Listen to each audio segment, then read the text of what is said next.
I sat waiting. I knew her well. After 14 years of marriage, her need to control every situation would prompt her to hurry home and try to fix things. I wondered what kind of excuse she would come up with. It had to throw her for a loop getting caught. She was always the clever one, scheming and planning. I was the straightforward one. If something was on my mind, I usually said it. She wanted a quick fix. It bothered her when her hard work and carefully laid plans didn't pan out. Let me be clear, I usually let her have what she wants. Men don't sweat the small stuff. If she wanted it and it didn't break the bank or damage our relationship, she got it. It made her happy, and then it made me happy. Then we were both happy. She realized this pretty quickly. There was a line in my head that said, when you crossed it, things could get very bad. I heard her describe it to a friend once when she didn't know I was around. I call it the magic moment, a point where he becomes angry enough that nothing matters, not his friends, not his job, not me, nothing. When he hits that point, he could care less about what people think, or whose feelings get hurt. I'll give you an example. He worked at his old company for 10 years, got raises, good benefits. The reviews were great, everyone loved him. Then management changed and brought in an expert after 2 weeks. The expert made a suggestion and everyone's job got realigned. Bob didn't care though, he'd been there so long he knew just about everything. Then the expert pointed out that the employees were being paid about 25% more than companies with corresponding positions in the area. So they were being cut to achieve parity. They told him his cut came to just under 5. He laughed at them and said, "You want to cut all our pay to bring us down to the local average? What kind of effort do you expect from us afterwards? The same or 25% less?" One of the reasons this company is so successful is because it pays top dollar for the best. You don't just walk in here and start work. I had to go through 4 interviews and physical and psychological testing before I was hired.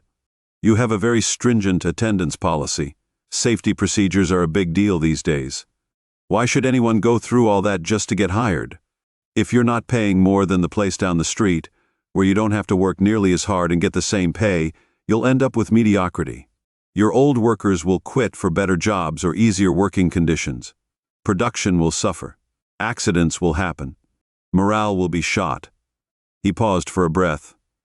There were 4 people from corporate and the efficiency expert in the meeting. They were all bright red. The decision stands. One of the corporate goons said it would take effect in 3 months. He smiled and said, "That should be more than enough time to find another job." He added, "Consider this my notice. The day before the cuts become effective will be my last day." There was a general uproar. The plant manager assured corporate he wouldn't quit, he was just venting.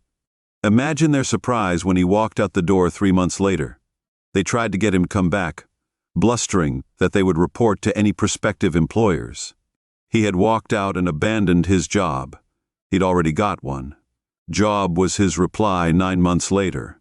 Most of the old employees had left, with many coming to work for his new firm. They flew 2 corporate officers down to try and persuade him to return, offering him a nice raise. He laughed, wished them success, and left the restaurant once he makes a decision. No one in the world can change his mind.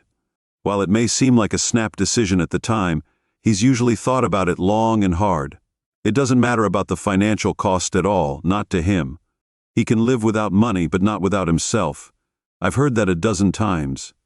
I thought back through the years trying to pinpoint exactly when she thought it would be acceptable to have sex with another man.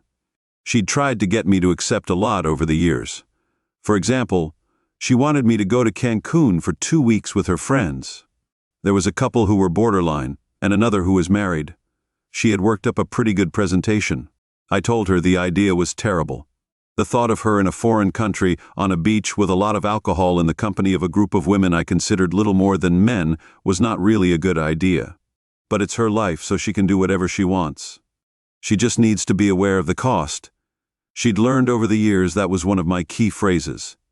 It meant I knew she was wrong, or it was a really bad idea, but I was tired of discussing it.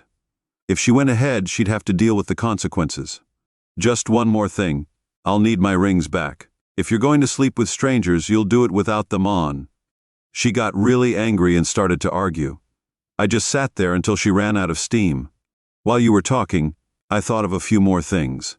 You won't have time to rent an apartment while on vacation, So, do you want me to put your things in storage or take them to your mother's house? She was pretty upset. She screamed and refused to cancel the plans. 3 days before she was due to get on the plane, she came home to an empty house. I thought it over and decided I didn't want to live here. You can go with a clear conscience, not worrying about betraying anyone. Have a nice trip. Oh, and keep the rings. They hold no value for me anymore. My friends urged me to forget about her and leave, but I tried for 2 days to find her. I had taken a bit of my own vacation time and gone camping. I idly wondered if she got on the plane. As I made another cast, I was determined to get that big bass I missed last summer. I heard a sound and figured you'd be here. Thanks for ruining a really good vacation. As you can see, I didn't go. I'm not happy. It's hard knowing that if I'd been a little weaker, you'd have left. Your legs were having a hell of a time knowing you had me under your thumb. Why are you here trying to ruin my weekend? It won't work. I know why, because you won't be here. Go home, go somewhere else. Just get the hell away from me. Since you didn't go, I'll fire the private eye and go for irreconcilable differences instead of adultery. Mr. Big had grown to almost double his original size, and the drag was screaming like a virgin at a gangbang. He broke the surface, dancing across the water on his tail. He had to be 8 or 10 lbm, maybe even 10. She chose that exact moment to attack me, cussing like a sailor. I was knocked into the water, and Mr. Big got a little slack, spit out the hook, and with a slap of his tail went back into the water. She was screaming and laughing at the same time. The water was less than waist deep, but pretty cold in early April. I walked out slowly. Now, maybe you'll talk to me. I don't want a divorce. She fell backwards, and I noticed she was dressed really well. She wasn't wearing anything under that short skirt. It seemed like she was going for to make him forget her plan of action. She wasn't looking particularly sexy, with mud and grass all over her. I saw she was completely without underwear, and her nipples stood straight out. She started to climb out, but then she took a breath to start screaming. I shoved her back in. When she got to her feet again, I held up my hand. Listen, don't speak. If you open your mouth before I'm done, I swear I'll jump in and hold you under until you stop. She nodded her head to show she understood. We really need to talk. If I had given in, you would be someone else right about now. You can deny it all you want, but we both know it's the truth. I hope your friends stand by you. You're going to need friends. Maybe you can spend your time trying to steal men from each other. God knows they've all made runs at me, even the married one. I'm going now. Do not follow. Don't call me. Don't fight it when the papers are served. I could hear her crying and calling my name as I left. It was no surprise when she fought the divorce, but I had to wonder why she got a really good lawyer who managed to get on the docket of one Edith Vine, who was known for trying to keep people together. We had to go to counseling. I nearly got a contempt order for speaking out. This is ridiculous, Your Honor. I don't want to work it out. I don't want to save the marriage. I just want out. She was really cold with me, Mr. James. You don't have to like it, but you do have to go. I better hear you're participating. Do you understand? I was upset, so I pushed back.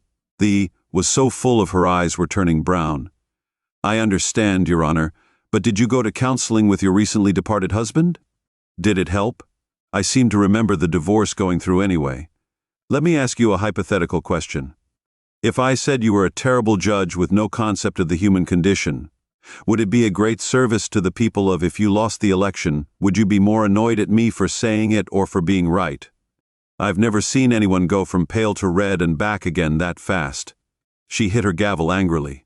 Take this man and have him processed for contempt, she said. My lawyer and close friend was up in a flash. Wait a second, Your Honor. Are you going to jail a man for asking a hypothetical question?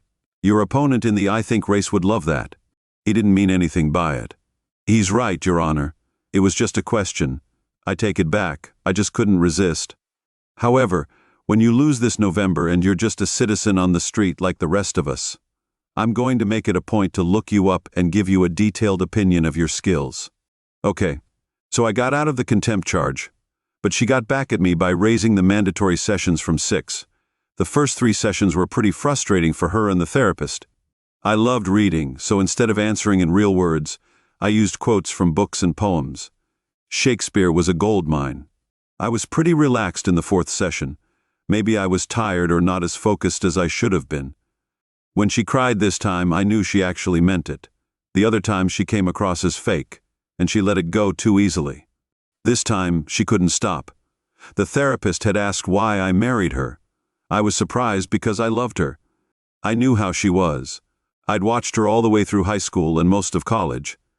She was good at manipulating everyone around her to get what she wanted. That's why I never tried to date her. In the end, she had to ask me out. I went because I was curious.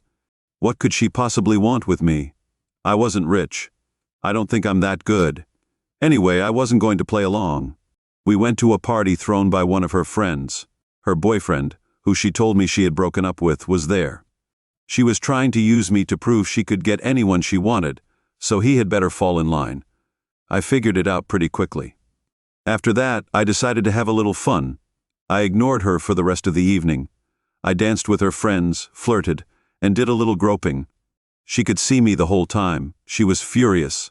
She finally got me outside and started yelling at me. "What the hell? Are you supposed to be with me? I'm the one you brought. Behave." It shocked her when I laughed. "What do you think I'm doing? I'm obviously the goat here. I'm trying to get to know your boyfriend, who you forgot to tell me you were still involved with. I figured since you were a lost cause, I'd do a little trolling. You need to find a new set of friends. Loyalty must be missing from their dictionary. I've already got 3 numbers, and Sue pretty much told me that after I took you home tonight, I should come back." Apparently, no one had ever talked to her like that before. She started crying, so I gave her a pointed look. I could never resist a crying woman. I told her I'd make a deal. She acted like she was actually my date tonight, and I'd act like I was hers. We went back in, and she clung to my arm for the rest of the night. We ignored everyone else and danced only with each other. After a while, we actually relaxed and had a good time. I think she was really surprised when I left her at her door. I didn't think I'd be dating her again after just a short kiss, but she saw me as a challenge. She slowly wormed her way into my heart. I told her early on that I wasn't into her games. We broke up a couple of times before she got the message to end it. We got married. I had MS as a child, so I wasn't sure if I could father a child. When we found out, I offered to let her out of the marriage. She got angry.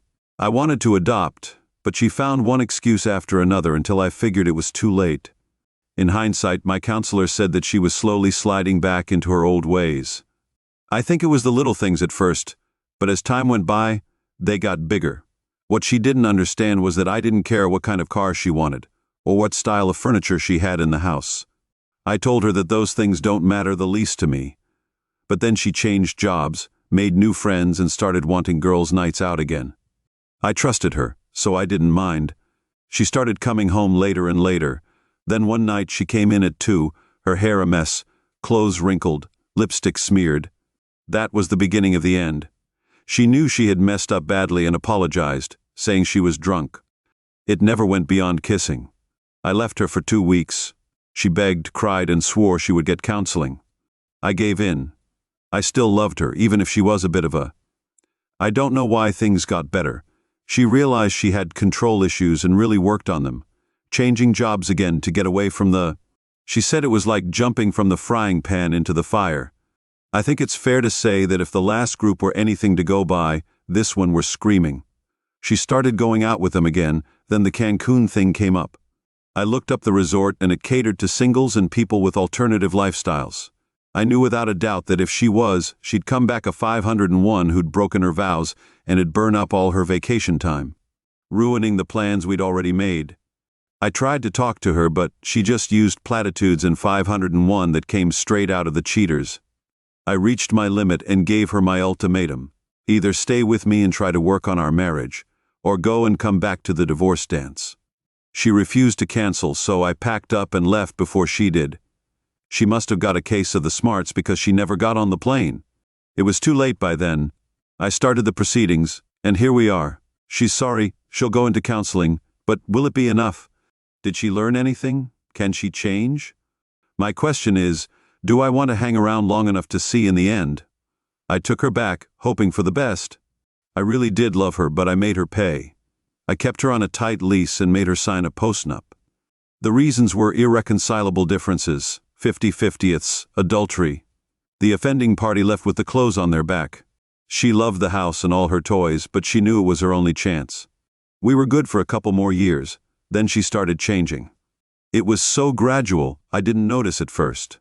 It was little things, but I noticed it pretty quickly. She had this superior little smirk that she wore, especially if she thought I couldn't see it. So, I called the investigators. They gave me their results 2 weeks later. I wasn't surprised. Peter Cummings was a little weasel. The report said he was just a gigolo looking to hook up with wealthy older women to subsidize his lifestyle. He was handsome, but I didn't like his eyes. He took one look at her Mercedes convertible, the rings on her fingers, the perfect hair, and smelled money. She was flattered and gave him little gifts. He must be good in the sack as many times as they met. I never saw them together, so I had them give the report to the lawyer I had chosen. She had broken the straw on the camel's back. I waited until I knew they were together and sent him a text. Emergency, get back to me as soon as possible, call, don't text. She called me back in 3 minutes, breathing hard. What's the emergency? It's not really an emergency. It's more a courtesy call. I'm divorcing you. Have Peter follow you back. You can drop off your car and he can. I'm going to help you pack your clothes and leave your jewelry on the vanity along with your house and car keys. There was dead silence for a few seconds until she recovered. What in the world are you talking about? I'm talking about the postnup you signed. Remember the paper you signed to prove how baseless my lack of faith in you was? I'm talking about the fact that you've been that slime ball for at least 3 months. I'm talking about the fact that you're in room 334 of the season's buck naked, except for that garter belt. What color? Is that lavender or purple? The resolution on the live feed is sometimes unclear. This is where I'm supposed to call you but I won't, because you're paying for it with those gifts and loans. What's a female version of a John? I could see her looking around trying to see the cameras. You'll never be able to find them. And tell Peter that the leather thong he had on looks ridiculous on a man his age and body shape. There's a site on the web called Funny Farm that features some pretty ridiculous pictures. I'll tell him I posted them about 20 minutes ago. He doesn't have to thank me. I have to go now. The locksmith should be here any minute. Wait, I'll be right there. Please, I can explain everything. I got a bit curious, so I grabbed a glass of my favorite wine and waited. I heard her pull up outside and the rapid clatter of her heels on the walk as she rushed in. She looked around wildly until she saw me in the den. I had lit the fireplace. I found a fire soothing. She approached me. I stood up slowly and pointed at the wingback I'd placed across from the couch. She drew a breath to complain about my tone, thought better of it, and sat down. I poured myself another glass of wine and nodded wisely, remaining silent. I poured a glass and handed it to her, sat back down and said, "Give me a second to get comfortable. I love fairy tales, but they tend to put me to sleep, so if I nod off, forgive me." She quivered a sharp retort on her lips, but reason kicked in. "Honey, you know I love you," she said. When I didn't respond, she carried on, saying, "I'm sorry, Peter was a mistake, but we're done. I told him so when I left. I'm sorry, maybe you'll do better with your next one." Her temper surfaced and she said, "Shane, you're not helping here." I laughed and said, "I'm sorry, I didn't know I was supposed to help." "Help you what? Find another lover?" "There are a few guys around the office that might be interested, but most of them have pretty high standards. Maybe we could get your nude photos back from Peter and I could. Show them what you've got. I could write you a testimonial. You're pretty good when you want to be. That might work." She went pale, wondering how much I really knew. "I thought it was pretty dense, letting you take nude glamour shots of you. Please stop being mean to me. Or tell me why. Why would you be that stupid?" "I don't know why exactly. Let me try to give you an example. You know that pair of Nike running shoes I've had for years? They're past their best, pretty much worn out. But they feel so good on my feet I can't stand the thought of giving them up. That's what my love for you is like, solid and comfortable. I'll never give you up. Then you see a pair of red 4-in heels in a shop window. You know they're not practical. They'll probably hurt your feet if you wear them too long, but you know you'll look and feel sexy in them for a little while. Those shoes were Peter for a while, but I couldn't wear them every day. What do you think? I know it was just a fling, but I stood there in those heels for a little bit, knowing I could go home and slip into something that made me feel good. Do you understand? I think I do, thank you for explaining it to me. I walked to the hall closet and got my jacket. She followed me. You understand, you're not throwing me out tonight. My lawyer says I can't make you leave until the papers are served, and even then I'm expected to give you a reasonable time to remove your things. He suggested 2 weeks, so you're probably good for 2.5, maybe 3 weeks. I can't sleep with you, though. I'll be a gentleman and move into the spare bedroom. I know how much you enjoy that custom shower I had installed. Her mouth was hanging open. I continued, if you don't make a fuss, I'll help you find a nice apartment, make the deposits, turn everything on and pay the bills for 3 months. You make decent money, but you've never really had to pay bills, so I'll help you make. You probably won't have any money left over for spa visits, expensive lunches, or shopping sprees. But if you take your lunch to work a couple of days a week, you can afford a night out every 2 weeks or so. I'll even find you a decent used car, but you'll be responsible for the insurance. You can take it or leave it, it's up to you, but in any case you're gone. I reached into the hall closet and pulled out my favorite black felt fedora. It was vintage, straight out of the 60 Seconds.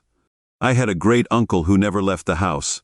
I didn't have one, and when he passed away, he left all his hats. There were 31 of them, and they were all in great condition, and stored in the original box. I got them at a time when they were just coming back into style. I thought I looked good in them, and a lot of ladies at my office thought so too. My darling wife said I looked silly in them. I set the angle just right and opened the door, but she was still trying to process what I'd said. We need to keep talking and try to work this out. It's 10 in the morning. Where in the world are you? Are you going? I asked, gently easing her hand off my arm. It was shoe shopping. I thought I'd look at something young and athletic, or maybe I'd go for the Italian leather, if I could afford it. Maybe I'd get both. Don't wait up, I laughed as I drove away, knowing she'd be hitting speed dial. You should hear it clearly, I said, lying there on the kitchen counter. In the end, I got both in one pack. She'd leave me in the dust when we ran 5Ks and danced me into a quivering mass in her 6. She was 2 years older and looked 10 years younger in heels. She was smart, sexy, and a plain-spoken, non-game-playing goddess. I worshipped the ground she walked on. She bought me hats for my birthday and anniversaries. I have over 50 now.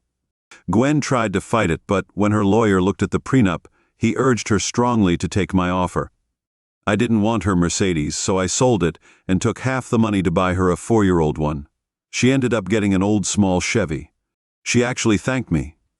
She married a couple of years later, and as far as I know, we don't travel in the same social circles anymore. They seem happy. I know she was in therapy for quite a while. There's a funny story.